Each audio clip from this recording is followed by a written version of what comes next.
Welcome! In front of me I have Mibro Watch GS Pro and I'm gonna show you how to unpair this watch from the Android phone.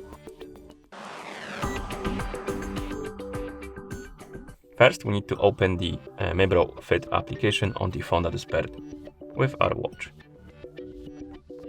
In the app, tap on the device icon and here you should see Mibro Watch GS Pro. Now scroll down, find the button called Delete Current Device and tap on it, and tap on Determine, and the watch will disappear from the device page. You will see this message on the watch, clear user privacy data, and you need to wait until it disappears. It takes a couple of seconds. And once the message disappears, it means that the watch is unpaired from your phone. And that's how you unpair this watch from the Android phone. Thank you for watching. If you found this video helpful, please consider subscribing to our channel and leaving the like on the video.